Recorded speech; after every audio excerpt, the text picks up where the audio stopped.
انا بخسر شركتي.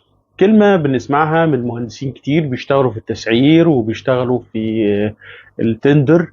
ان هو يقول لك انا بعمل التسعير مظبوط، بعمل بريك داون بتاعتي مظبوط، بعمل كل حاجة مظبوط، وبلاقي نفسي في الاخر ان انا مخسر شركتي.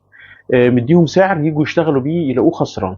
طبعا في ظل الظروف اللي احنا فيها دلوقتي وتعويم الجنيه، وفي نفس الوقت الزيادة بتاعت المواد البترولية، غصب عنك السعر اللي انت هتحطه في الوقت اللي انت بتسعر فيه ده مش هو السعر الريفرنس. عشان احنا مش فاهمين حته معينه او حته مهمه جدا، ان الراجل اللي بيسعر ده بيسعر حاجه اسمها لونج ليد ايتم. يعني ايه لونج ليد ايتم؟